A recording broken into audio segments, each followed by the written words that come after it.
नमस्कार, बहुत स्वागत आपका मारो राजस्थान में। मैं हूं आपके साथ श्रुति श्रीवास्तव। विद्युत वितरण से जुड़ी इस वक्त की बड़ी खबर यह है कि बिजली की दरें की बढ़ सकती है। बिजली की दरों को लेकर याचिका दायर की गई है।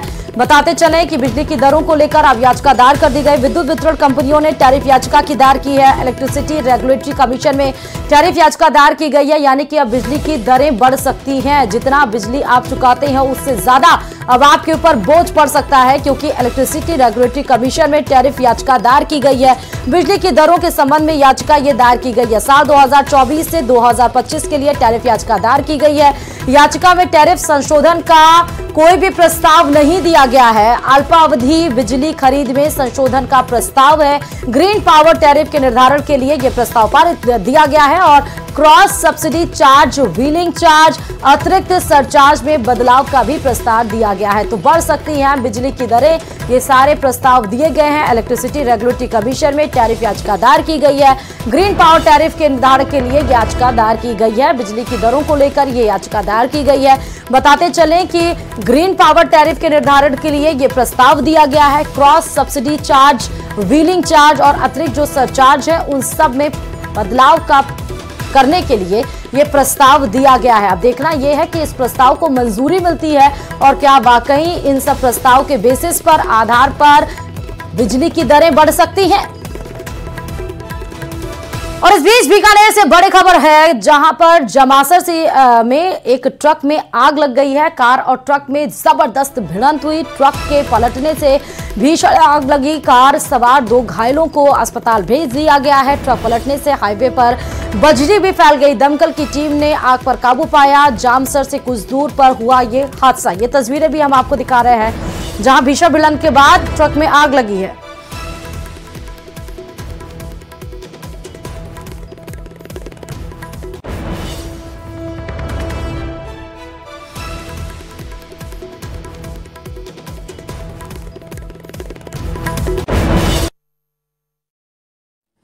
कि आप तस्वीरें देखिए, जहां कार और ट्रक में जोरदार भिड़ंत हुई और रोड पर ही सीसीटीवी फुटेज जो निकलकर सामने है उसमें देखिए कि बजरी किस तरह मोरंग पूरे रोड पर फैल गया और भीषण भिड़ंत के बाद ट्रक में आग भी लग गई और उसके बाद दमकल की गाड़ियां मौके पर पहुंची। आग पर काबू पाया गया।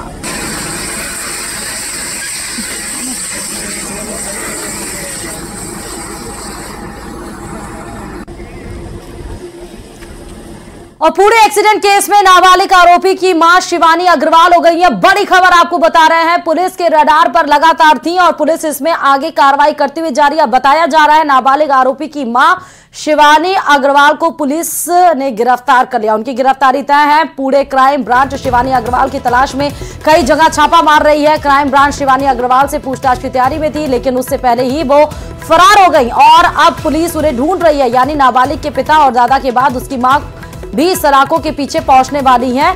तो आपको शिवानी अग्रवाल, जो कि नाबालिग की मां थी, पूरे हिट एंड रन केस में इनकी तलाश जारी है।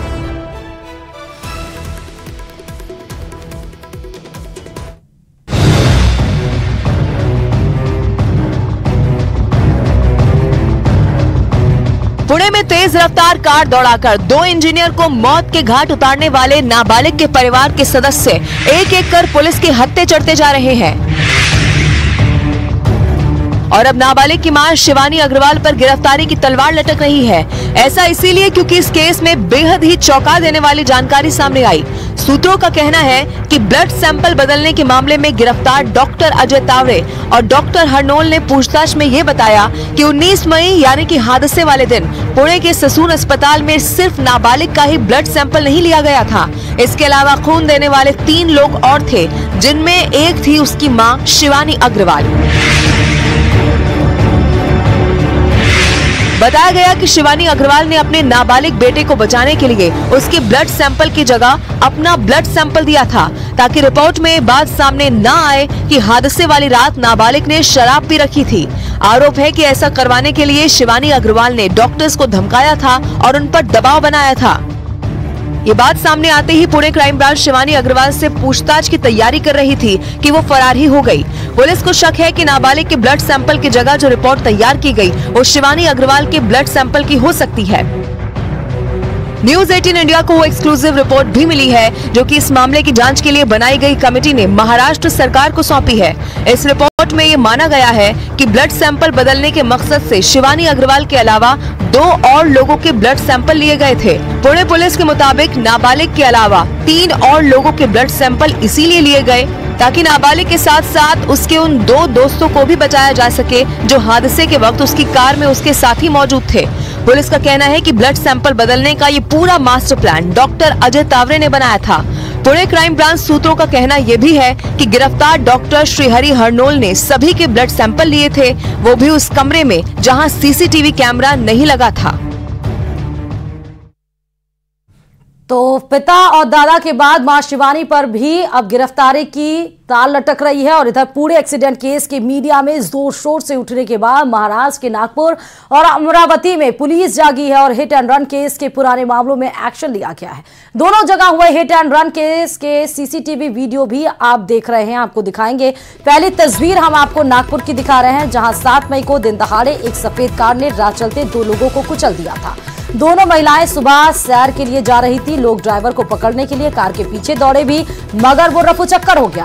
वहीं दूसरी तस्वीर 3 मई की है जिसमें अमरावती के एक रिहायशी इलाके में तेज रफ्तार में दौड़ रही एक कार ने सामने से जा रही एक मोटरसाइकिल को टक्कर मार दी थी। मोटरसाइकिल सवार की हालत देखने के लिए उस कार से लोग नीचे उतरे भी मगर घायल को अस्पताल ले जाने के बजाय वो लोग वापस कार में बैठकर तुरंत फरार हो गए। बाद में इस हादसे में मोटरसाइकिल सवार की मौत हो गई थी। दोनों तस्वीरें आप देख सकते हैं। हिट एंड रन के इन दोनों मामलों में पुलिस ने एक्शन लिया है। पूरे केस के तूल पकड़ने के बाद दबाव में नागपुर और अमरावती पुलिस ने आरोपियों को गिरफ्तार भी किया है।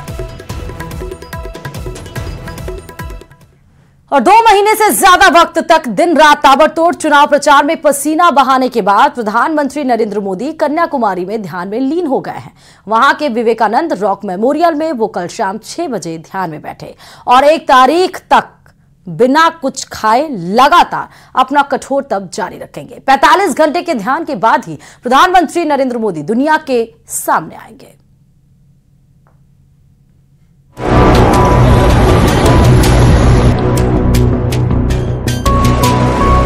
2024 के चुनाव प्रचार में अपनी पूरी ताकत झोंकने के बाद प्रधानमंत्री नरेंद्र मोदी कल शाम 6 बजे ध्यान में चले गए।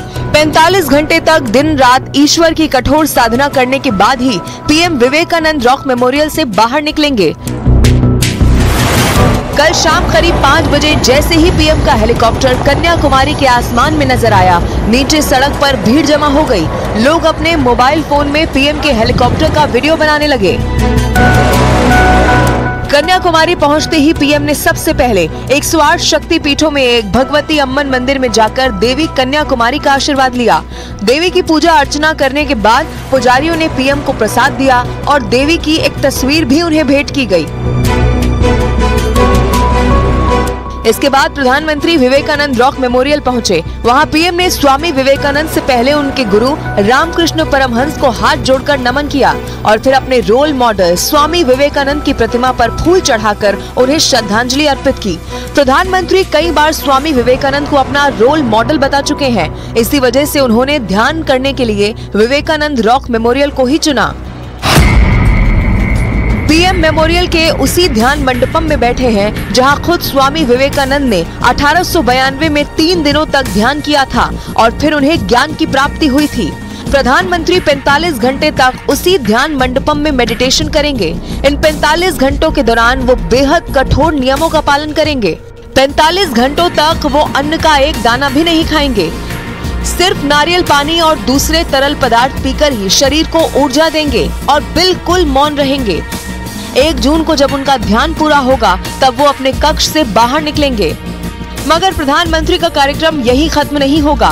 कन्याकुमारी से रवाना होने से पहले वो रॉक मेमोरियल के बगल में मौजूद महान तमिल संत और कवि तिरुवल्लुर की प्रतिमा पर जाकर माल्यार्पण भी करेंगे। प्रधानमंत्री का ध्यान शुरू होने के साथ विपक्ष के हमले भी तेज हो गए हैं। इंडिया गठबंधन पीएम के ध्यान करने पर उनका मजाक उड़ा रहा है। देखिए रिपोर्ट।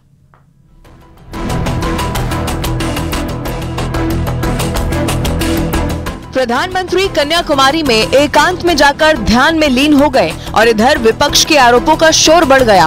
कांग्रेस से लेकर टीएमसी, आरजेडी और समाजवादी पार्टी आरोप लगा रही है कि चुनाव प्रचार थमने के बाद पीएम के ध्यान कार्यक्रम से उनका प्रचार ही हो रहा है। इसीलिए कांग्रेस चुनाव आयोग से शिकायत भी कर चुकी है। कहीं तपस्या के लिए दूर चले गए हैं, क्योंकि उन्हें भी तो कहना है आखिरी में जब परिणाम नहीं आएगा कि हमारी तपस्या में कुछ कमी रह गई थी। मार्केटिंग करने जा रहे हैं, फोटो खिंचवाने जा रहे हैं, शूटिंग करने जा रहे हैं। पिछले बार गुफा में बैठ के फोटो खिंचवा रहे थे, इस बार कन्याकुमारी जा रहे हैं। तो प्रधानमंत्री जी से निवेदन है कि मीडिया और कैमरा पे प्रतिबंध लगाएं और जाइए, जो ध्यान करना कीजिए, ध्यान में बाधाओं को बतलाइए। जो परमात्मा भेजे हुए हैं, जो सामान्य व्यक्ति नहीं है, उसे ध्यान करने की आवश्यकता क्या है? इस नाटक की कोई आवश्यकता नहीं। खुद परमात्मा भेजा हुआ मानते हैं, अपने आप को भगवान ही मानते हैं, तो फिर ये नाटक नौटंकी करने की आवश्यकता क्या है? मगर बीजेपी और उसकी साथी पार्टियां विपक्ष के विरोध को उसकी बौखलाहट और हिंदू विरोधी करार दे रही हैं। मैं कह रही हूँ, ये लोग भोखला गए हैं, इनका मानसिक संतुलन बिगड़ गई है। तो ये लोग समझ नहीं पा रहे कि मोदी जी को क्या कर रोके। क्या हमने तो कभी किसी से नहीं कहा है क्या मस्जिद मत जाओ, आप दरगाह मत जाओ? हमने तो नहीं कहेंगे, ना कहा है न कहेंगे। तो कांग्रेस का जो विरोध है वो धर्म विरोधी है, अध्यात्म विरोधी है, स्वामी विवेकानंद का विरोध कर रहे हैं ये, और हिंदू धर्म की आस्थाओं और परंपराओं का तो विरोध कर ही रहे हैं।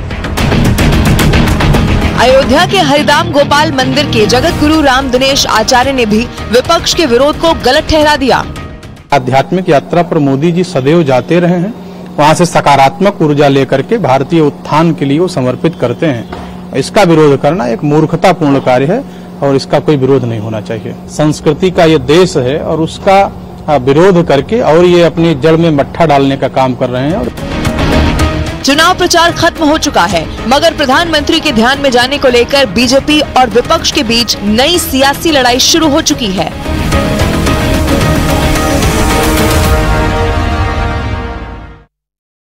और दिल्ली एयरपोर्ट पर कस्टम की बड़ी कार्रवाई देखने को मिली है। दरअसल दिल्ली एयरपोर्ट पर 1 करोड़ 28 लाख का सोना जब्त किया गया है कस्टम के द्वारा। बैंकॉक से तस्करी कर यह सोना लाया जा रहा था, जिसकी कीमत बताई जा रही है 1 करोड़ 28 लाख, और ये सोना जब्त कर लिया गया। दिल्ली एयरपोर्ट पर कस्टम की बड़ी कार्रवाई देखने को मिली है। जयपुर से भी बड़ी खबर है। टॉपर निधि का सम्मान आज शिक्षा मंत्री मदन दिलावर करेंगे। शिक्षा मंत्री मदन दिलावर बूंदी और जयपुर दौरे पर है। बूंदी के आलोद में 10वीं की टॉपर निधि जैन का सम्मान किया जाएगा। आलोदी से सीधे जयपुर आने का कार्यक्रम है। जयपुर में एक पेड़ देश के नाम मिशन की तैयारियां करेंगे मदन दिलावर। जयपुर में व्यापारिक संगठनों के साथ भी बैठक करेंगे। पर्यावरण संरक्षण की मुहिम को लेकर यह बैठक बहुत ही महत्वपूर्ण बताई जा रही है। दोपहर 2:30 बजे चैंबर्स ऑफ कॉमर्स में यह बैठक आयोजित होगी। इसके बाद शाम 8 बजे रोटरी क्लब के सदस्यों की भी बैठक लेंगे शिक्षा मंत्री मदन दिलावर, और इस बीच में टॉपर निधि का सम्मान भी किया जाएगा।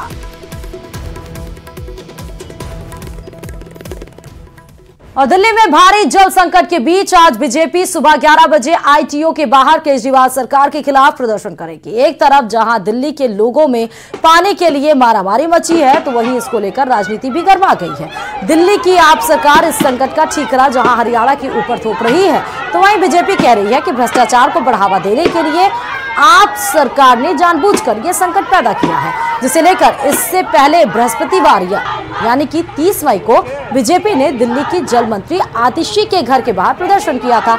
और आज बीजेपी एक बार फिर दिल्ली सरकार के खिलाफ हल्ला बोल करने लगी।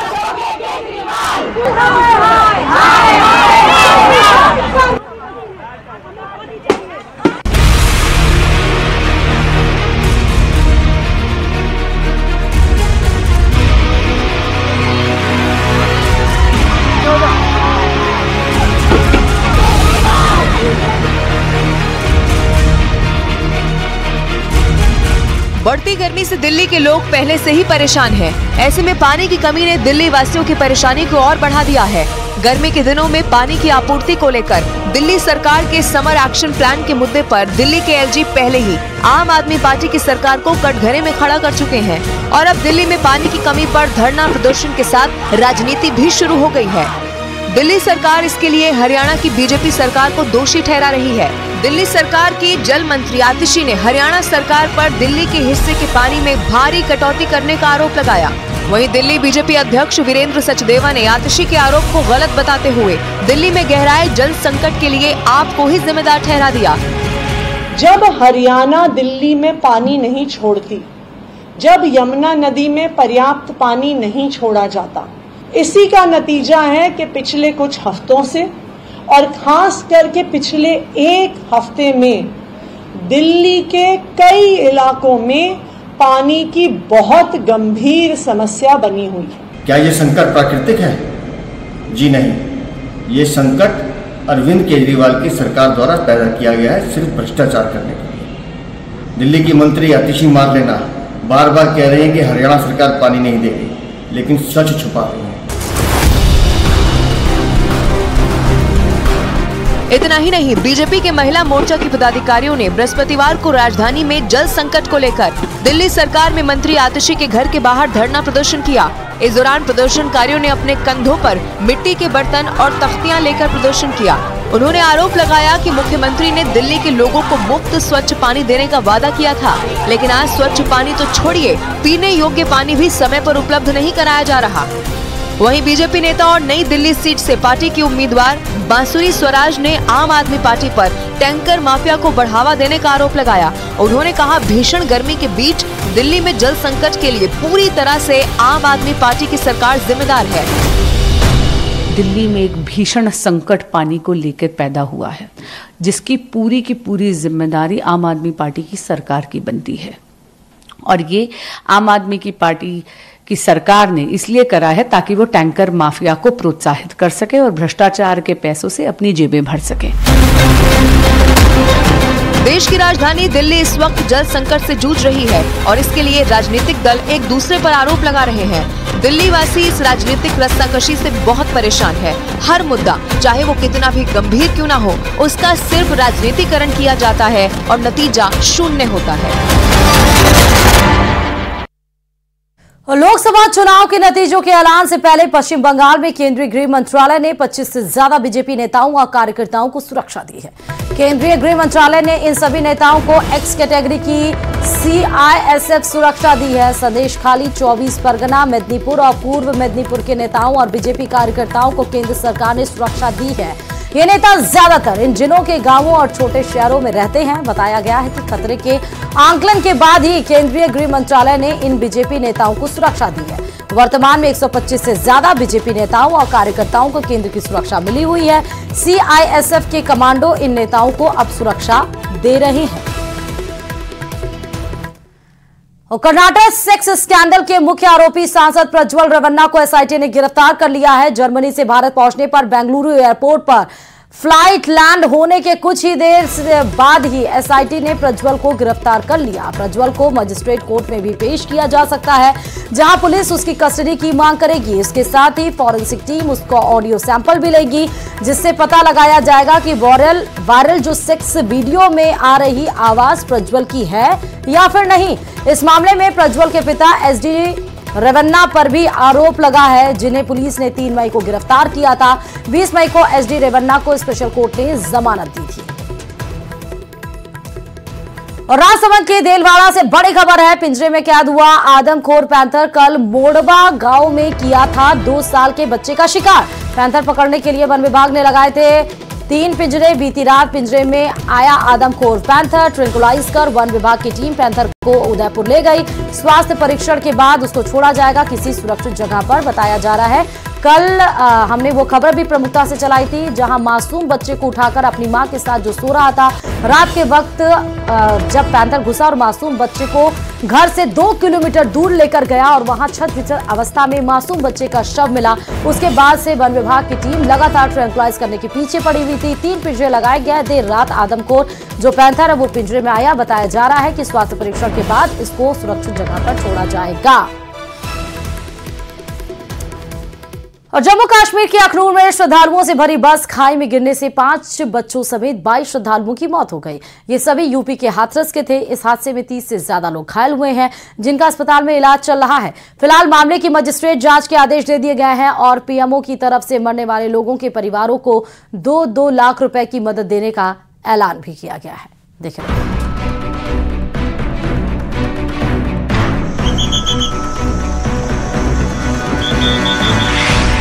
जम्मू कश्मीर में उस वक्त हाहाकार मच गया जब जम्मू के अखनूर इलाके में तीर्थ यात्रियों से भरी एक बस 150 फीट गहरी खाई में जा गिरी। जानकारी के मुताबिक बस में 60 तीर्थयात्री सवार थे जो उत्तर प्रदेश के हाथरस से शिवखोड़ी दर्शन के लिए जा रहे थे, लेकिन जम्मू और राजौरी को जोड़ने वाले हाईवे से गुजरने के दौरान वो बस बेकाबू होकर 150 फीट गहरी खाई में जा गिरी। खाई में गिरने की वजह से बस के परखच्चे उड़ गए। हादसा इतना जबरदस्त था कि बस की टक्कर से एक बड़ा पेड़ बीच से टूटा हुआ नजर आया। और तस्वीरों में आप देखिए किस तरीके से ये जो जम्मू राजौरी राष्ट्रीय राजमार्ग है, यहाँ पर लोगों का भी जमावड़ा देखा जा रहा है। हालांकि बहुत बड़ा दर्दनाक हादसा हुआ है। ये यात्री करने तो जा रहे थे बाबा शिव के दर्शन, लेकिन रास्ते में ही बस जो है वो गहरी खाई में गिर गई। कहा यह जा रहा है कि नियंत्रण जो था वो ड्राइवर खो चुका था, जिसकी वजह से ये गहरी खाई में बस गिर गई, जिसके बाद यह हादसा पेश आया है और एक बड़ा हादसा है। हालांकि जम्मू कश्मीर पुलिस हो या ट्रैफिक पुलिस के अधिकारी हो, वो खुद यहाँ पर जो एसडीआरएफ की टीम के साथ उन्होंने रेस्क्यू ऑपरेशन में भाग लिया है।